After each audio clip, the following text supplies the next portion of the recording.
Welcome everybody to the Alumni Fellows reading series at which former Hutchins Center Fellows discuss their recent works. Today we are thrilled to welcome back Stephen Nelson. Suzanne Blier will serve as the introducer and interlocutor. She is the Allen Whitehill Clowes Professor of Fine Arts and of African and African American Studies here at Harvard. Among her many important and well-received books is the recent Picasso's Demoiselle, The Untold Origins of a Modern Masterpiece, which she will be presenting later in April at the Hutchins Fellows Colloquium. So welcome and thank you for joining us, Professor Blier and Professor Nelson. Professor Blier, the floor is yours. Thank you so much, Krishna, and it's wonderful to be here. Welcome, everyone, and so great to see you, Stephen, as well. Stephen Nelson is a nationally and internationally recognized leader in the field of African diaspora, architecture, and its global connections. His interdisciplinary interests cut across the boundaries of architecture, urbanism, art, film, history, geography, and the nation. I speak from a particular place of warmth. Stephen is a former student of mine and close friend. There are many stories that I could convey to you, and if the conversation gets slow, I will bring up a couple of them, but just say that he and I have a secret means of getting each other's attention when important matters come up. He is the recently appointed Dean of the Center for Advanced Study in the Visual Arts at the National Gallery of Art in Washington, where he will continue, as he has for a long time, shaping the broader world of architectural and art historical scholarship. Prior to moving to DC to take up this new post, he rose in the ranks to full professor and now Professor Emeritus, too young, Stephen, at UCLA in both African and African American art history. He earned his BA in studio art from Yale University and an AM and PhD in art history from Harvard University. After a short career as a designer, which I'll pick up on, he turned his focus to academic subjects where he is engaged in issues of design, among other things, in a wide variety of new ways. His dissertation topic on Muscom architecture in Cameroon became an award-winning book, From Cameroon to Paris, Muscom Architecture in and Out of Africa, University of Chicago Press, 2007, where he addresses the wonder of European travelogues as a setting for French equatorial Africa and brings into play, among other things, the 1931 International Colonial Exhibition, which in part is the subject of this new book. He's also got several other books in play, shortly to appear, one on the Underground Railroad and another on mapping Blackness in Afro and Afro-Atlantic art. Mapping is an important theme for him. Finally, I would say that many of his articles have appeared in anthologies and exhibition catalogs, as well as leading journals, among these African Arts, Architecture, Art Bulletin, Art Forum, Art Journal, Documents, Journal of Homosexuality, Museums International, New Formations, and Politique Africaine. He's received many, many fellowships, not only the Hutchins, and has served as reviews editor for the Journal for the Society of Architectural Historians and the Art Journal. I could go on, but you really came here to hear Stephen, so welcome. Thank you for that lovely introduction, Suzanne. And yeah, we do have that secret code for getting each other's attention, even for things that are not important.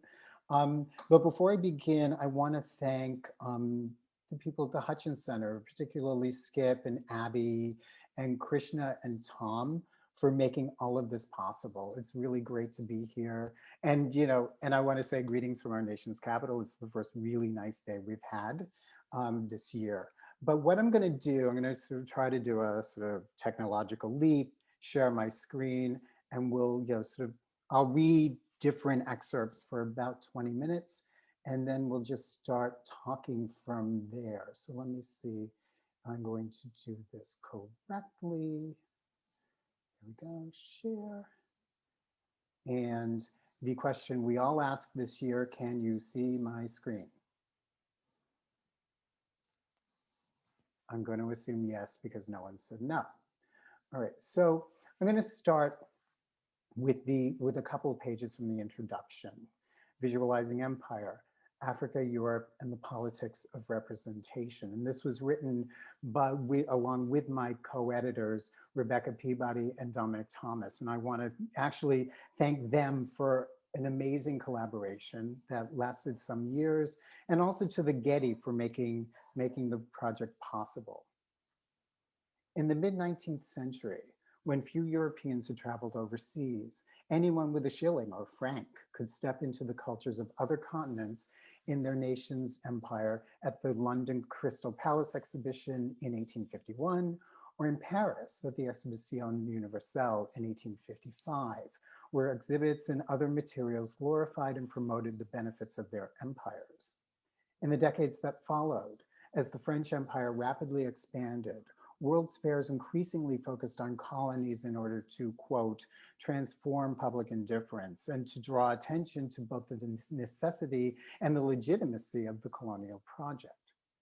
These exhibitions displayed economic and social concerns, products, and overseas infrastructure, as well as eugenics and racial violence in pavilions populated by flora, fauna, and eventually people.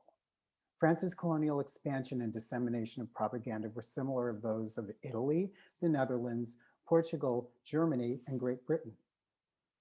By the end of World War I, France had entered what French historian Jean Serret-Canal has called the Golden Age of Colonialism. Having fortified their colonial holdings in the Caribbean, Latin America, Africa, the Indian Ocean, and Asia, the French could rightly claim to have expanded their dominion to the four corners of the earth. This point was celebrated in the summer of 1931, when 33 million people attended the Paris Exposition Coloniale Internationale.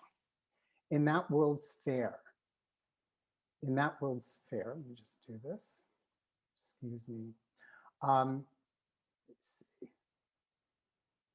I lost my voice, I'm sorry. In that World's Fair, imperialism was not a sub-theme, but rather the explicit purpose. Visitors could, as the government slogan advertised, have a tour of the world in a day, touching down on continents and oceans that represented the breadth of France overseas. As a result of the imperial civilizing mission, and in the span of less than a century, residents of the metropole and colonies experienced the dissemination of thousands of pieces of audio and visual material and were immersed in a veritable colonial bath. Each image participated in the elaboration of a social imaginary through which the national community, appropriating a common patrimony, constructed itself. The essays in our volume focus on the role of visual culture in these processes of self-construction, using a collection of materials held in the Getty Research Institute, acquired from the Paris-based Association Connaissance de l'Histoire de l'Afrique Contemporaine archives, or for short, ASHAC. Through a diverse and interdisciplinary range of essays, our goal has been to reveal the complex ways in which the French displayed, defined, and represented their empire. As one of the panels in a recent exhibition at the Deutsches Historisches Museum argued, quote, the world of colonial images in the German Empire shows that visual relationships are also power relationships. Photographs, consumer goods, and advertising all transmitted themes of colonial conquest and racist stereotypes. Through such images of themselves and of others, consumers and viewers learned colonialist patterns of interpretation that have retained their potency to this day. These observations are also pertinent to this book, as contributors demonstrate how these holdings can be instrumentalized in order to foster broad interdisciplinary research in art history, visual culture, and literature. And on the screen, you see just 3 examples of the kinds of things that are in this archive at the Getty in special collections: posters, games, postcards. There are playing cards. There are all kinds of things in here that are pretty phenomenal. There are about 31 boxes of information. So I'm going to move on to my next section, which is from my own essay in the volume.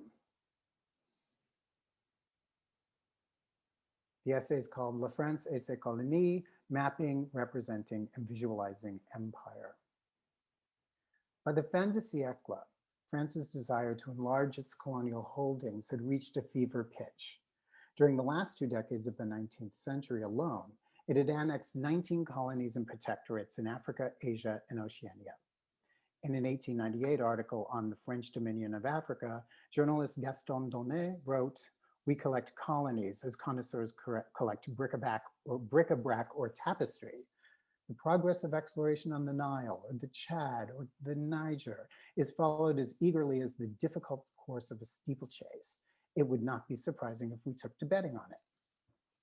With France's accelerating colonization, public interest in the colonies swelled. From colonial periodicals to the mass press, news of the colonies became more frequent, and in turn, the imperial project attracted an increasing portion of the French public's attention.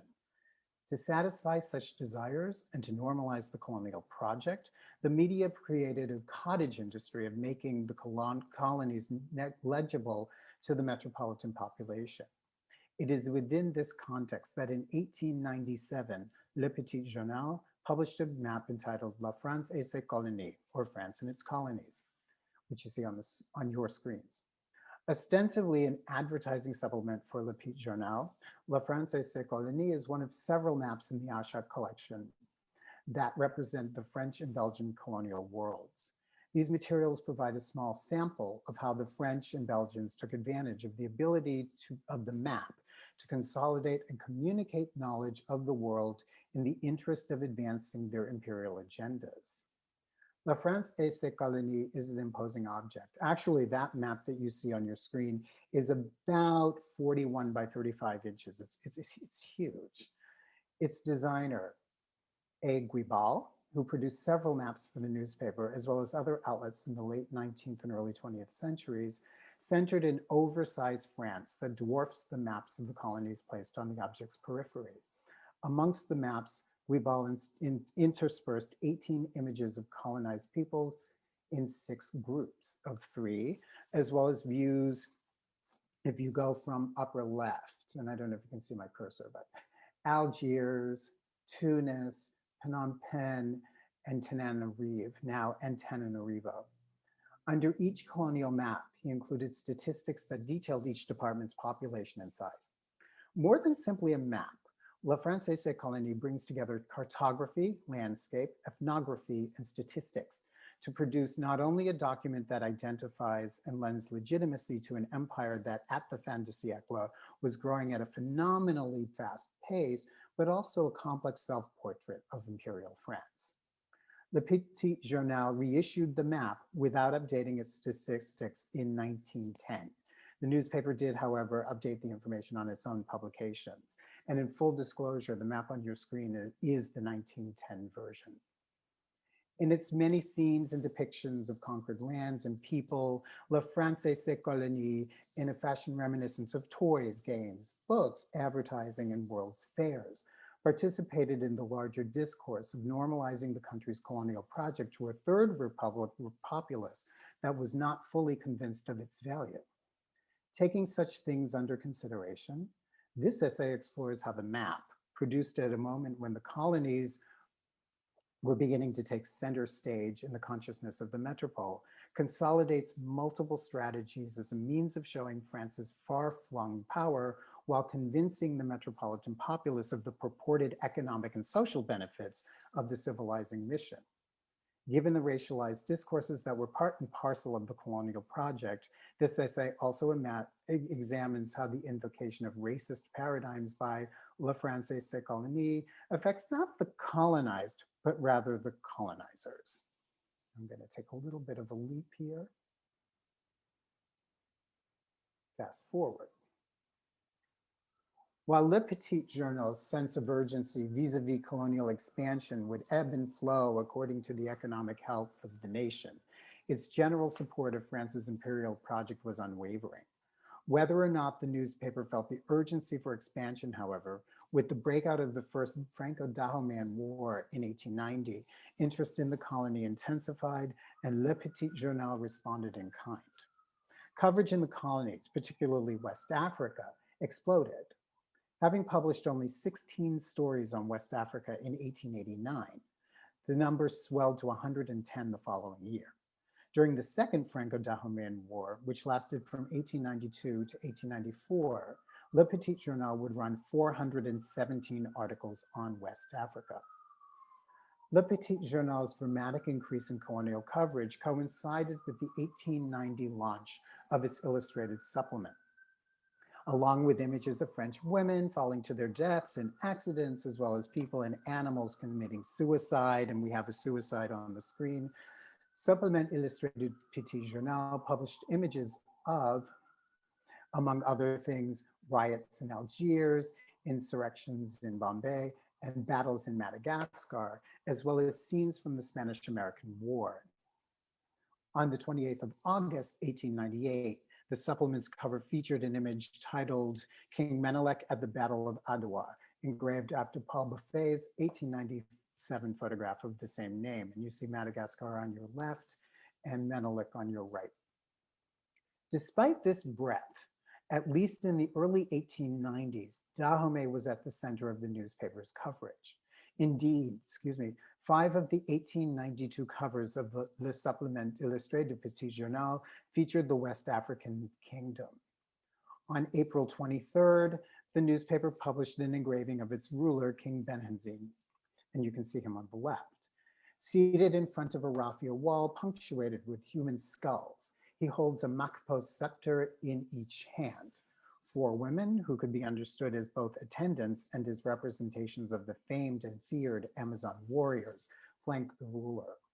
One holds a rifle, another the umbrella that provides the ruler with shade. A third fans him. The last plays a drum. The setting defines the king as being at once exotic and savage.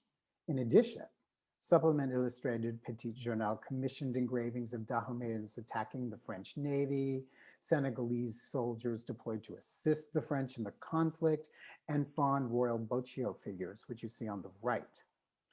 On the latter, the newspaper claimed that adherents to this quote unquote strange religion offer human sacrifices to fetishes such as these. Le Petit Journal might well have believed in the French Colonial Project in economic terms, but that did not stop the newspaper from trading in racist stereotypes of Africa and Africans. Notably, the supplement's 3rd of September issue features a map of Dahomey. The designer took pains to show the kingdom's location relative to other European holdings in Africa. He also highlighted the steamship and postal lines, underwater cables, as well as the routes of European explorers in the region. The map informs viewers how long it takes in days to travel by sea to Hamburg, to Marseille, to Liverpool, and to Libreville. As the map was made in a time of war, the designer also highlights the position of French warships and the nation's military posts. As if to remind readers of the economic possibilities of the kingdom, the map also points out where raw materials such as wood, palm trees, and sources of palm oil could be found. The Supplement Illustrate editors made clear that the use of a map on its cover was a novel development, insisting that with the onset of the Second Franco-Dahomean War, quote, an emotional patriotism is directing all eyes in France towards Dahomey, unquote. The editors conceived of the map as a vehicle for readers to follow the French conquest of the West African kingdom more closely. The map also served as a geography lesson, insisting that the French public's ignorance of geography was the butt of enemies' jokes. They considered it necessary to show precisely where Dahomey was located. Readers, they stress, knew Dahomey was in Africa, but that is all. Our map clearly indicates where the country with which we are at war is located in relation to other European possessions. And you can see that on the inset. So I'm going to make another jump. And this will be my last. This is our last jump. At the end of the day, La France et ses colonies offers a conquered, subdued world in which France is the subject. These worlds have created a colonial persona in which the colonies serve as the prosthetic parts of the body that is France. In this map, as is true of others Guibal did for Le Petit Journal, France's subjectivity is constructed not only through its disproportionate size at the center of the map, not only through the exaggerated place of France in the world that such a position suggests, but also through the very act of mapping itself. The boundaries, borders, peoples, and data create a kind of solar system in which France is the sun around which the colonies revolve. Guibal, as representative of France, sets up a world in his nation's aspirational image. Readers understood the fruits of Guibal's efforts to be objective. As if to drive the point home, Le Petit Journal directed the designer to include data that lists each colony's population and geographic area. The journal also pointed out that the map was made, quote, after the most recent documents, including divisions by department, and includes, among other things, railroads, the courses of water, routes of canals, and colonial costumes. The maps, images of people, city scenes, and statistics, each of which could have conveyed geographical information on its own, came together in a fashion where each reinforced the information set forth by the others. In bringing these things together, Guibal gave Le Petit Journal's readers multiple ways to imagine these faraway places, providing avenues to access not only the information, but also the world of France's imperial project. In a sense, the map is a Foucauldian formulation of knowledge as a form of power that, in this case, inscribes colonial ideology onto the bodies of the colonized while normalizing it in the psyche of the colonizer.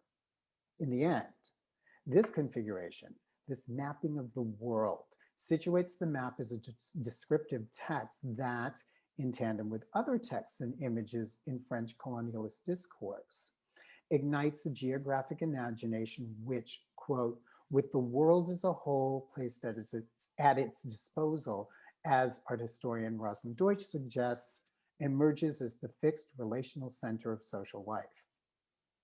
And in this geographic imagination, as in World's Fairs and colonial journals, France has inscribed itself onto the colonies. By being reconstituted through representation, the lands and peoples of the colonies have been reduced to extensions of the French gazing subject.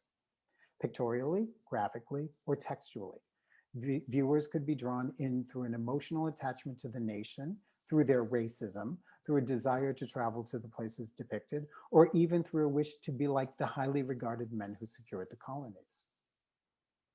Regarding La France et ses colonies, we might ask, can maps be liars? Maps can be liars, akin to that character Friedrich Nietzsche described as a, quote, person who uses the valid designations, the words, in order to make something which is unreal appear to be real. Along such lines, Guibal's normalization of colonial ideology by invoking racialized geography, in which the world is seen as inferior to France, works as part of a discourse that over time appeared to comprise natural and unchanging national truths. However, for a map of the colonies to work in this fashion, it was necessary to frame the colonial project not as an economic one, but as a racially defined civilizing mission that ensured that the colonized would not be considered French. By depicting the colonies as other, the newspaper could also nationalistically frame metropolitan France as a unified nation, a solid whole, while advancing its economically based colonial agenda. Thank you.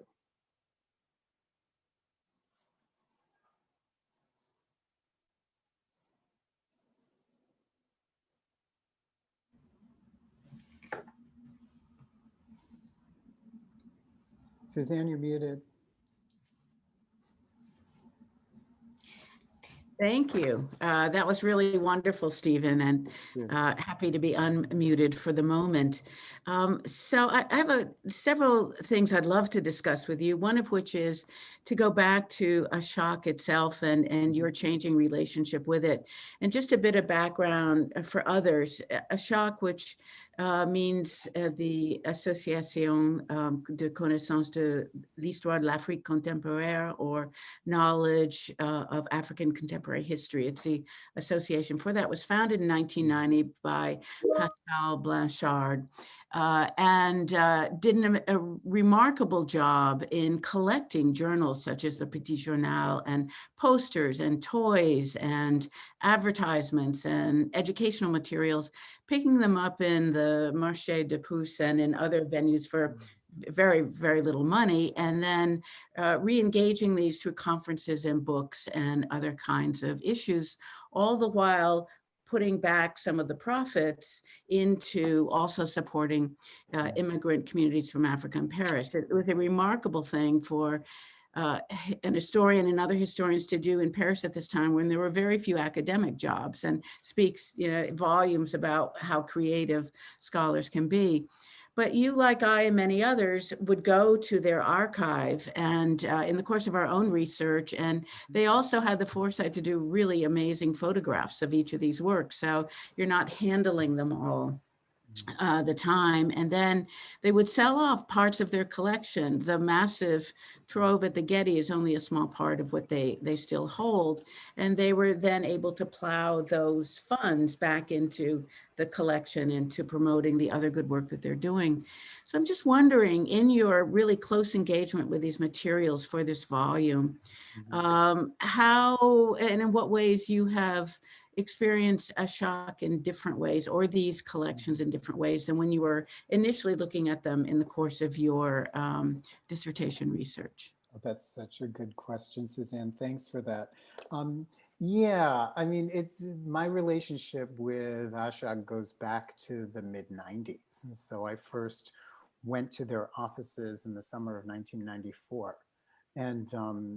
And sort of started rummaging through things related to Central Africa, and was kind of amazed at what I found. But I thought of it as this sort of foreign archive that was there. I had limited time to get there, limited time to see the materials, and it was also on the heels of their show called Image et Colonie, which premiered in 1993 and had a huge catalog that went along with it. And so I thought of it, okay, this is a font for archival research, right? And fast forward now, nearly 3 decades, or let's say 2, to when I was a fellow at the Getty, which was in 2011, 2012. I became interested in the materials at the Getty due to Gail Feigenbaum, who's the associate director at the Getty, and she's in charge of Getty Pubs. And she approached me and asked me if I wanted to write a book on that archive. And so I went down to Special Collections, found this map, and found all of these other things, and went back to Gail and said, oh my God, this is amazing. I don't want to write a book. And that morphed into teaching. Dominic and I taught a graduate seminar from this material. We thought with Rebecca Peabody about doing an exhibition on the material. And that's when you came into the picture, actually. You were at the Getty when we were doing this, and explored that option and decided that that was not what we wanted to do either, that we would rather do a multi-authored book. But with my relationship with these materials and becoming more acquainted with the work of Ashok, which is still doing all of this kind of work around sort of teaching people and trying to sort of tilt what one can call memory wars in France, right? About its colonies, about its colonial history, and try to sort of make people understand these colonial histories in new and complex ways. It's a battle. And it's a battle in France. It still rages. And it's interesting to see, the Ashok materials as both research thing, font of research, but they're also tools of decolonization. If you did thinking about not them in and of themselves, because they're blank canvases, right?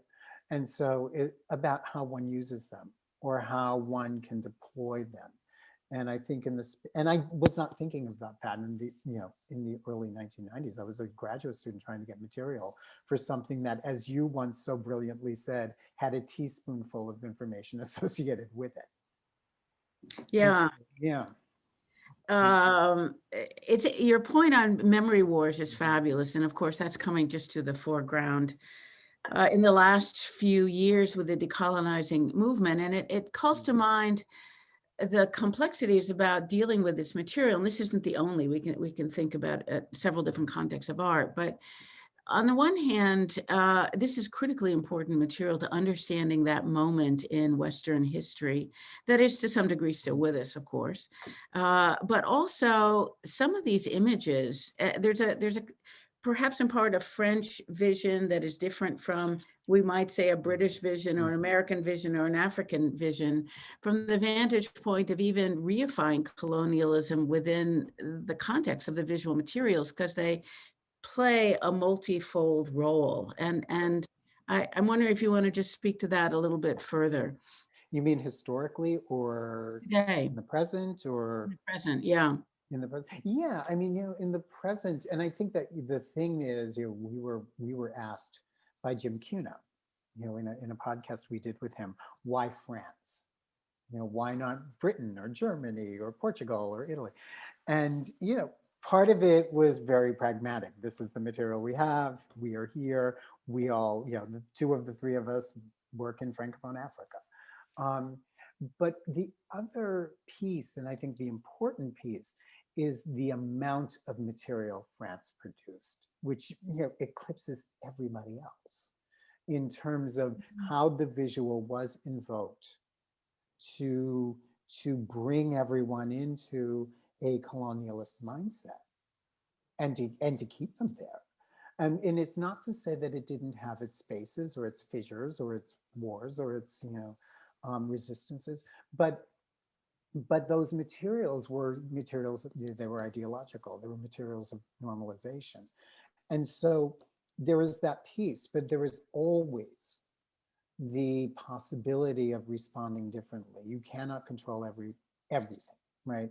And so that one could see even back then these moments where people are looking at this stuff and saying, this is a problem. You can see, the surrealists were doing it. We can argue about its effectiveness. Others were doing it too.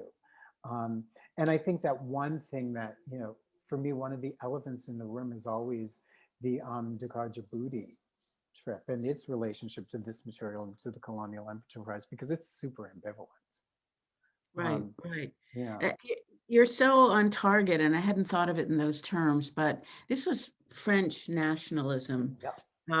A new version of Napoleon in a way, and very different from either the royal venture in Belgian, Congo, or the British private company and corporations that were engaged. So I think that's fascinating. Because you brought up Dakar Djibouti, let me turn to that period of the 1930s and another important journal, Minotaur, and think for a moment with you along the line. This is also a period when Picasso comes in, of course, in that moment of Picasso's own version of surrealism.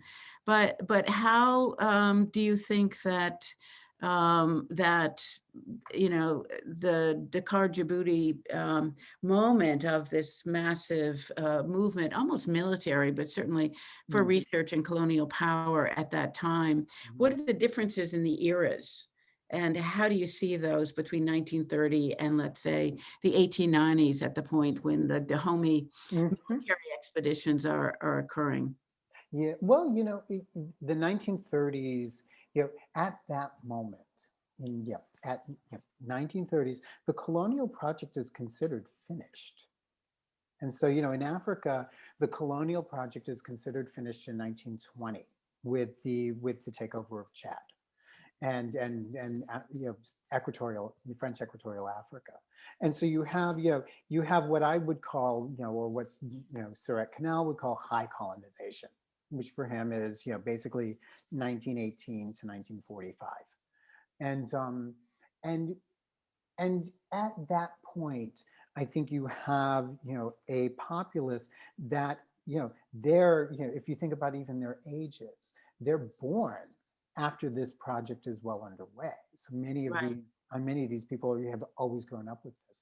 It's completely normalized as part of France, especially if you think of Algeria, which is the backyard, which is, and so the expedition gets cast as A, something to read about, B, it gets cast as knowledge production of ourselves, really, right? Even in its ambivalence.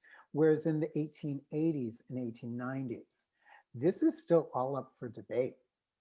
I think that you can make the case that this is all up for debate, even though there are colonies that date back to the 17th century. This is still, especially in Africa, Yeah.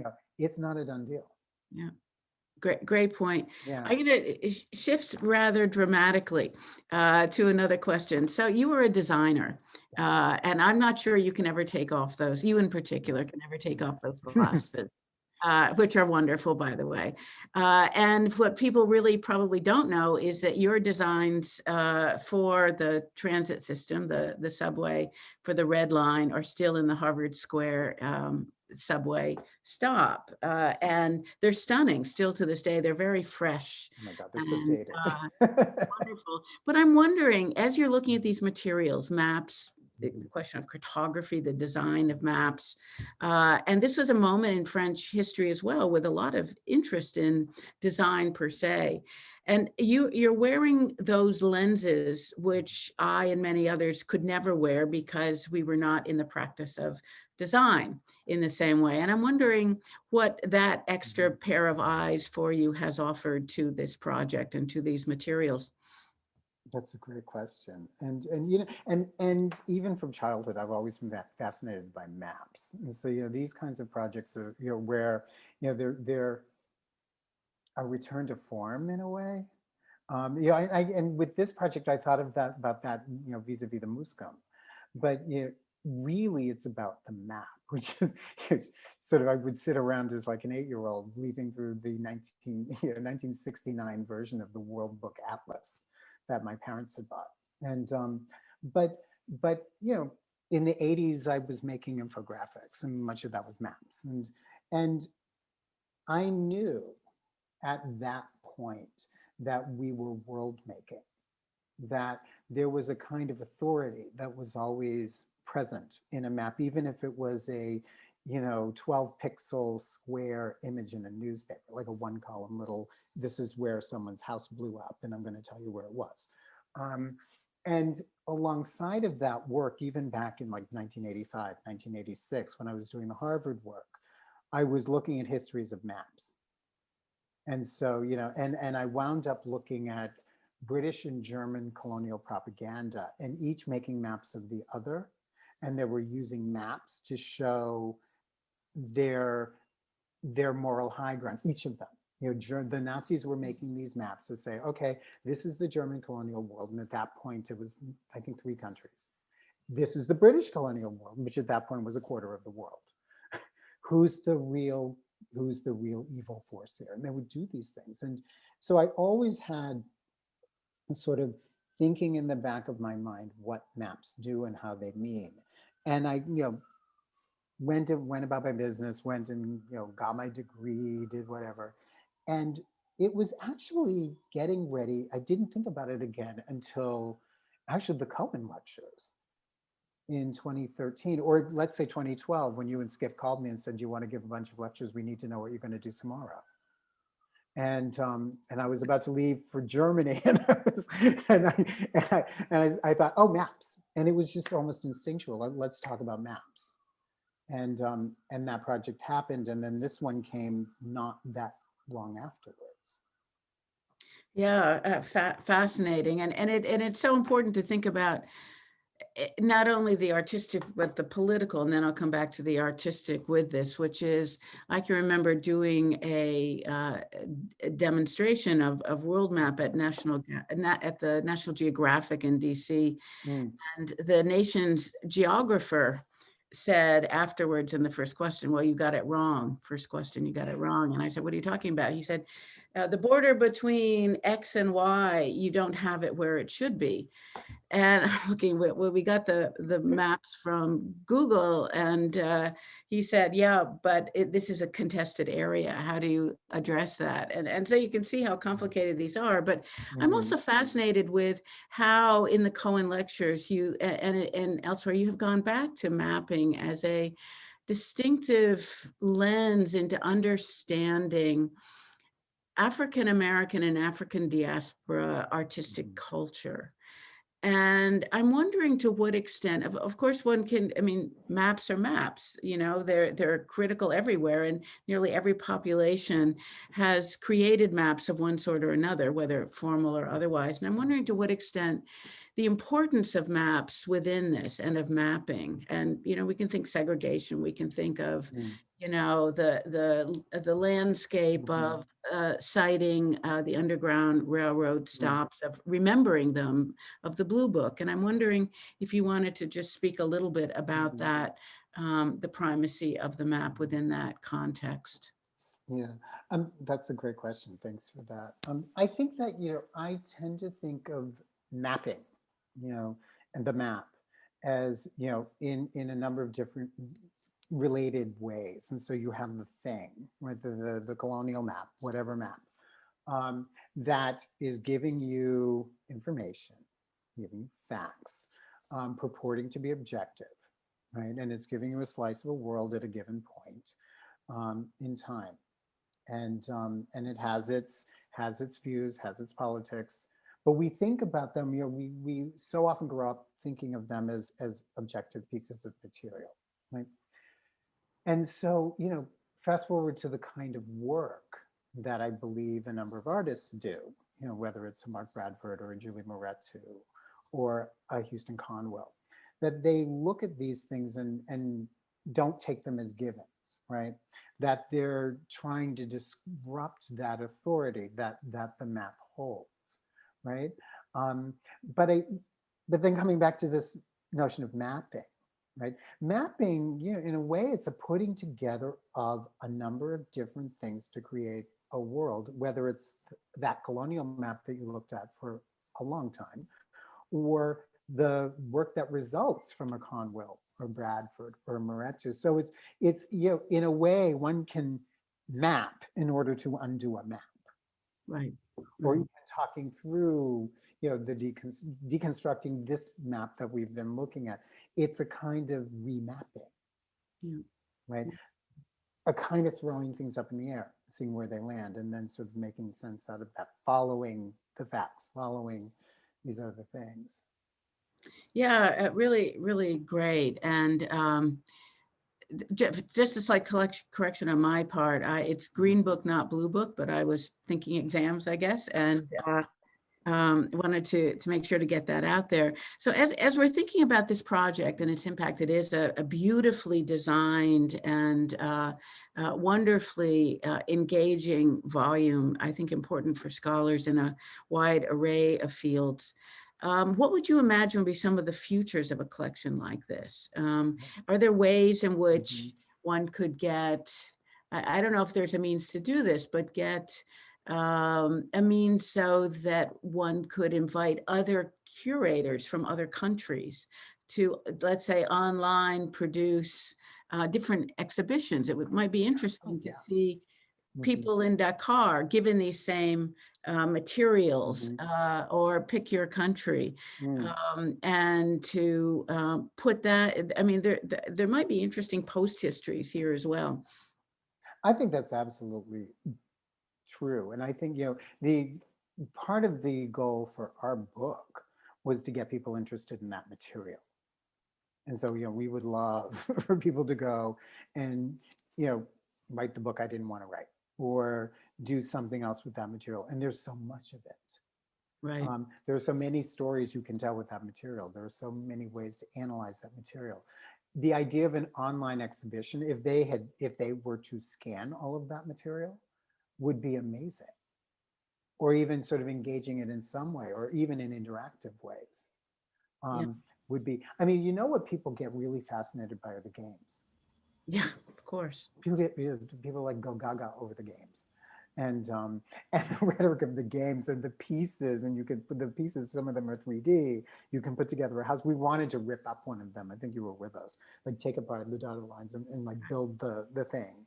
And the Getty told us we could not. But yeah.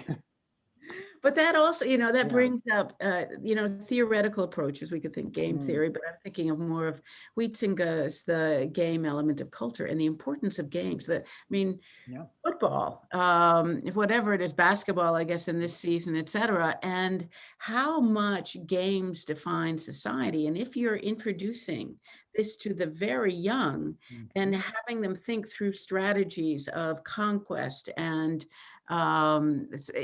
different issues of power, Yeah. I think it makes these materials all the more potent and in some ways Oh, dangerous. totally. Ditto the Totally. sheet Yeah. music and the rest of it.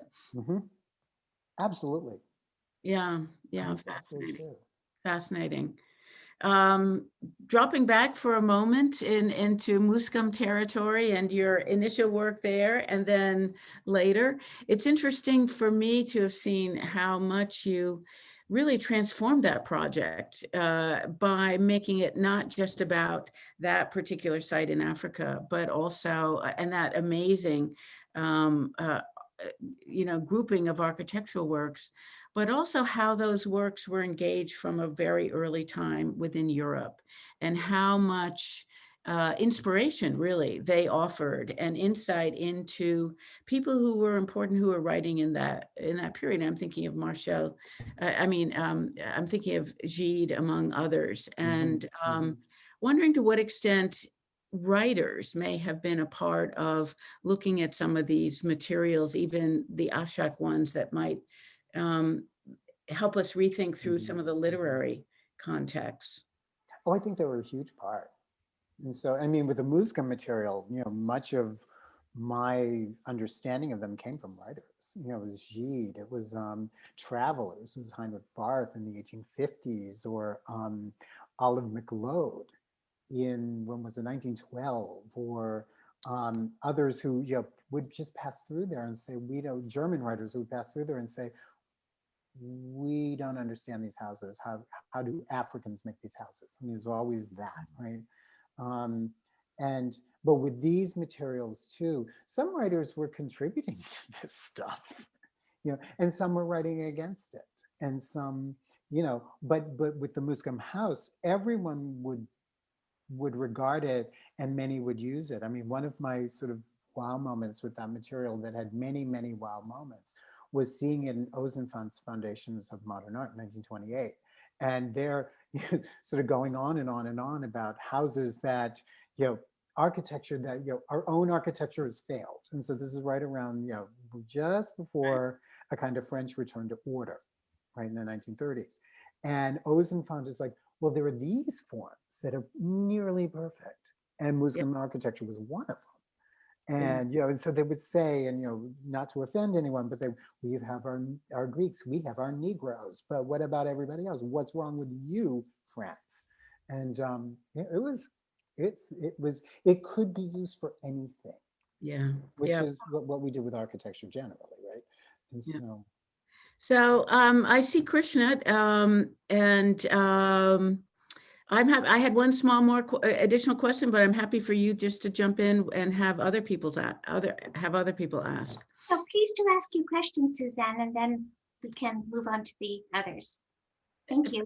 So Stephen, if within your incredibly busy life at the National Gallery, if you were allowed to sort of take a speed flight and get back to the Muscum area, is there one or two other questions that you would ask now at this juncture, this many years later, that you hadn't asked oh, then? there are lots of questions I would ask now that I did not ask then. And I felt like, back then, that I didn't get to the right question. And this is true for many of us, I think, who do work in an archive or in the field or wherever. I didn't get to the right question until about 6 weeks before I was leaving. And so, and I mean, where I would go with that material is more thinking about, because it couldn't be about the place. I mean, part of that decision was pragmatic. I got there, and what I thought was the whole dissertation was really one chapter, and it was just pragmatic. Um, I would have asked much more, fast forward almost 25, 30 years. about heritage. And then what are people thinking about heritage now? Has it Right. still taken off? Because it was taking off at that moment. And what has happened now? How are the politics? Because the Cameroonian politics are nuts. Mhm. And they were getting really hairy and nutty in the mid 90s. Excellent, thank you. Thank you. Stephen, would you mind answering a couple of questions? I would love to. Okay. Caravan Tervala says, thanks so much, Stephen. This was great. And I'm wondering if you have any information on the social life of La France et ses colonies and how French citizens interacted with the map after it was printed. Yeah. He says, for example, what was the print run of the map? Do we have any information on who bought and collected these works? Mm-hmm. And finally, he says, the scale that you mentioned makes me think it was meant to be hung and displayed within the homes of the French middle class.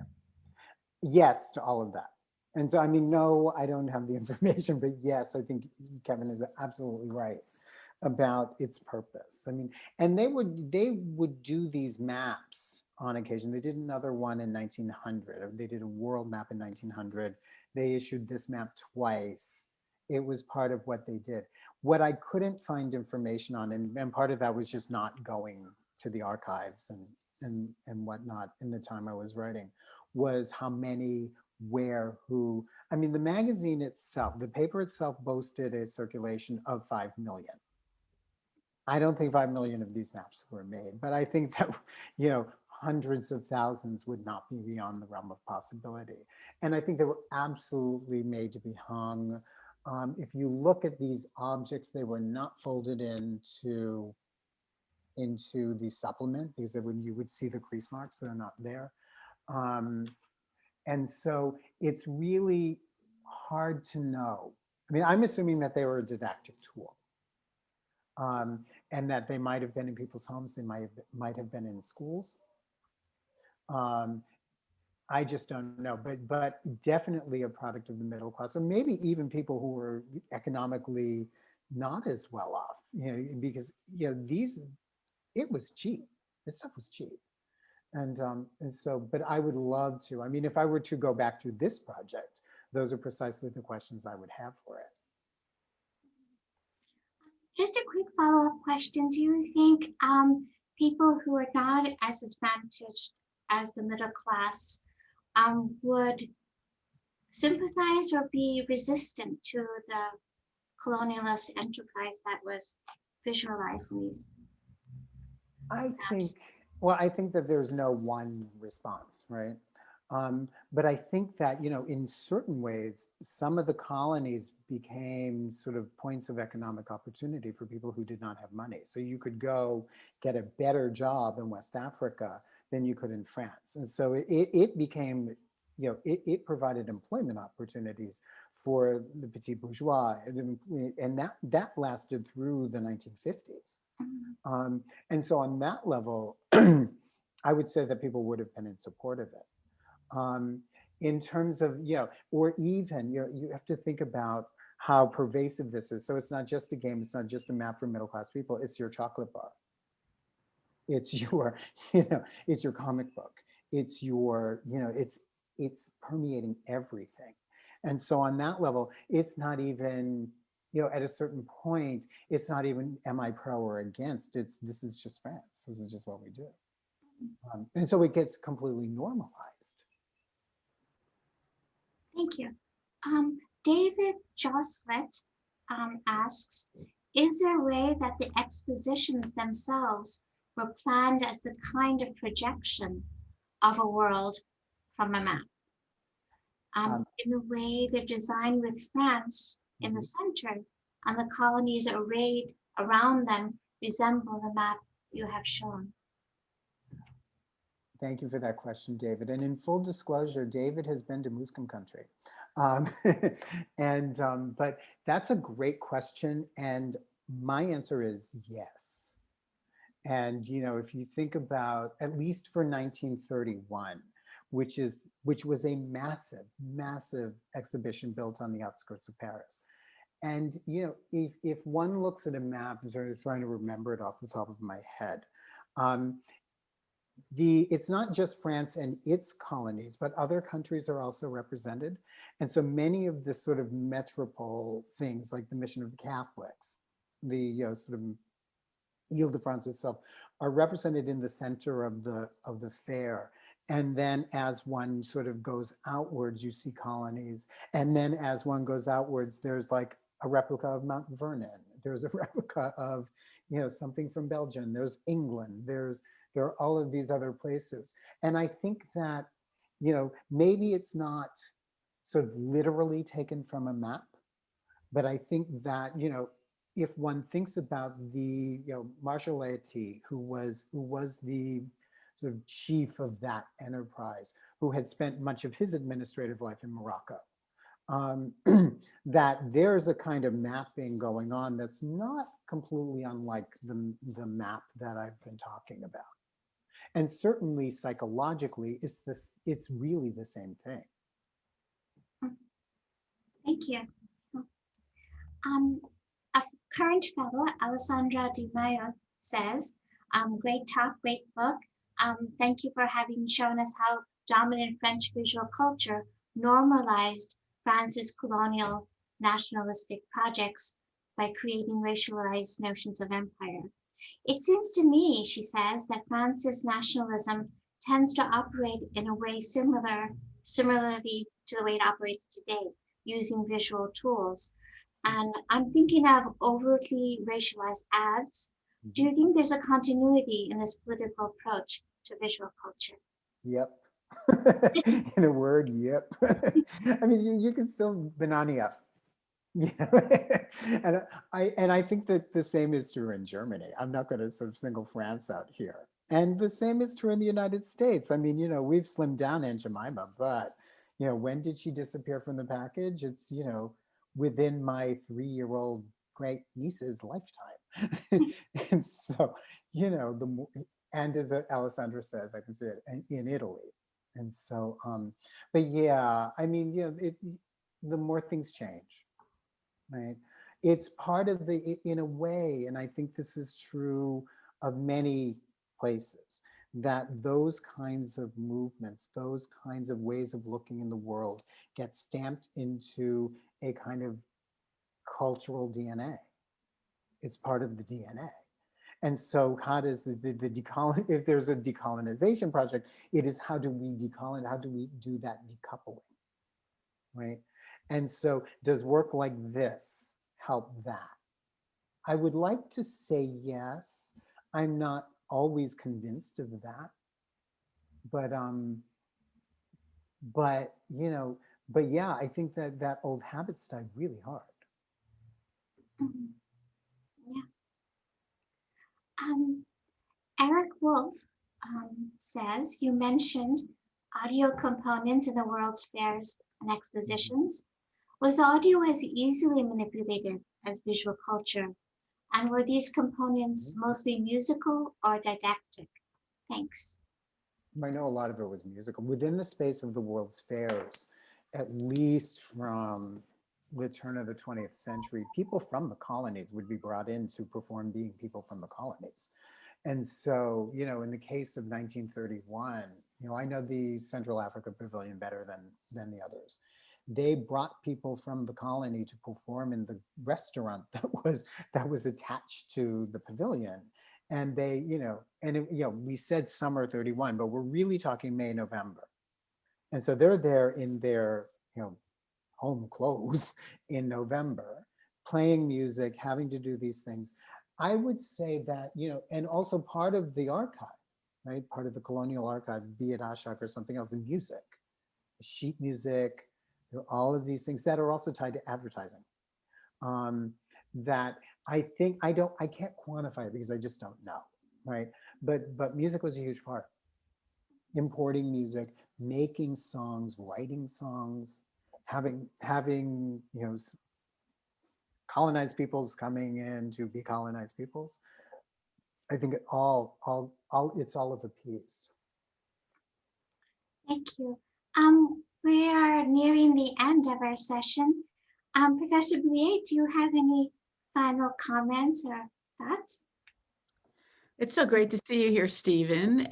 And I love this new project. And all I can say is I'm so proud of all you've done and so thrilled about where you are now. And I can't wait till COVID is done and I can actually see you live. I think That'd be we fabulous. all feel that way. But thank you Mm. hugely for bringing to us, and thanks also to the whole team at the Hutchins Center for this series. It's remarkable and incredibly important, and I think it speaks to how we really have used COVID to dig deep and think broadly about how we can reach out to the world at large. And Stephen, you just did a fabulous job, both with the book Thank and you. with this. So thank you. Thank you. And I want to thank everyone who spent an hour with us on at least here in our nation's capital, a beautiful Friday afternoon. So, and so thank you all for being here and for taking the time. And Rebecca is here. I want to do a shout out to Rebecca Peabody. She's one of our attendees. Hi, Rebecca. And I hope that everyone has a great day, and thanks to all of you too. Thank you both for joining us and providing this treat on this Friday afternoon. Thank you. Thank you.